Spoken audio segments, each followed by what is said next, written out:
అమ్మా ఏం చేస్తున్నావు కవి? నీళ్ళు అలా పంపేస్తున్నందుకు అంటే ఇప్పుడు నీళ్ళు వస్తాయండి, అందుగురించి బిందె ఖాళీ చేస్తున్నాను. ఇప్పుడు ఫ్రెష్ వాటర్ పట్టుకుంటానండి, మళ్ళీ మొన్నటి నీళ్ళు ఎందుకు? ఫ్రెష్ వాటర్ పట్టుకోవాలి అనుకుంటే అవి తీసుకెళ్ళి ఏ బకెట్లోనూ పోసుకోవాలి, కానీ అలా పంపేస్తారా? అమ్మకి అలా చెప్తే అర్థం కాదు డాడీ. అబ్బా తినేస్తారబ్బా నీళ్ళ గురించి కూడాను. సర్లేండి,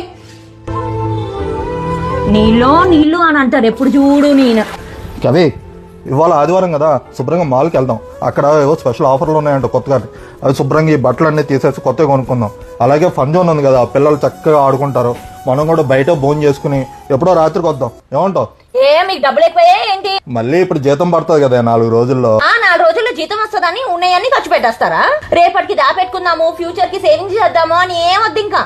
ఓ డబ్బులు కదా దాచిపెట్టుకోవాలి, అవి నీళ్ళైతే పంపేసుకోవచ్చు, ఎందుకంటే ఫ్రీగా వస్తుంది కదా ప్రస్తుతానికి కదా. నీళ్లు దాచుకుందాము, అవసరానికి తగ్గట్టుగానే వాడుకుందాము, ఇదేమీ వద్దు. ఫ్యూచర్ గురించి ఆలోచన వద్దు. అసలు ఫ్యూచర్ ఏంటి? మన చిన్నప్పుడు బావి నుంచి డైరెక్ట్ గా నీళ్లు తోడుకునే వాళ్ళం. ఇప్పుడు బోరు 300 పోయింది, 500 పోయింది, 1500 పోయింది, 2000, 3000 అడుగులకి కిందికి పోయినాయి నీళ్లు. అయినా సరే మనకి లెక్కలేదు. నీళ్ళు వస్తున్నాయిగా పంపేడే. ఎక్కడన్నా శుభ్రం చేయాలంటే ఒడుతుడుతాడు బ్రష్ ఎట్టి అని చెప్పేసి శుభ్రంగా నీళ్లు పెట్టి కొడతా ఉంటారు, ట్యాప్లు పెట్టి. పోనీ నీళ్లు వేస్ట్ గా పోనీ, ఏం పర్లేదు, సేవ్ చేయాల్సిన అవసరమే లేదు కదా.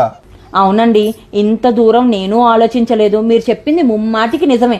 అసలే వచ్చేది ఎండాకాలం, నీళ్లు లేక చాలా మంది ఇబ్బంది పడుతున్నారు. ఇంకోసారి నీళ్ళు అలా వేస్ట్ చేయనండి. హై ఫ్రెండ్స్, నీళ్ళ విలువ ఎంతో మనం పెద్ద పెద్ద డైలాగులతో చెప్పుకోవాల్సిన అవసరం లేదు. ఎందుకంటే జస్ట్ మనం ఎండలో తిరిగినప్పుడు మనకి పెదాలు ఆరిపోతాయి, గొంతు ఆరిపోతుంది, దాహం దాహం ఎక్కడున్నాయని వెతుక్కుంటూ ఉంటాం. ఆ క్షణంలోనే మనకి నీళ్ళ విలువ తెలుస్తూ ఉంటుంది.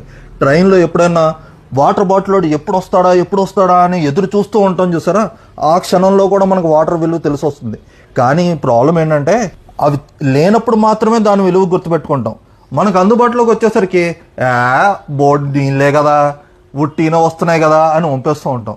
దయచేసి ఈ నీటి విలువ ఎంతో ఆ క్షణాన్ని గుర్తు చేసుకుని మనం జాగ్రత్త పడాలి. అలాగే మన పిల్లలకి నేర్పాలి. ఎందుకంటే మన ఫ్యూచర్ జనరేషన్ ఈ నీటి ఎద్దడికి ఎంతగా ఇబ్బంది పడిపోతున్నారో. ఇంకొకటి ఏంటంటే పెద్ద పెద్ద వాళ్ళు చెప్పేదంతా రాబోయే ప్రపంచ యుద్ధాలన్నీ ఈ నీటి కోసమే జరగబోతున్నాయని మరీ చెప్తున్నారు. మరి మనం ఎంత జాగ్రత్త పడాలండి? Please save water.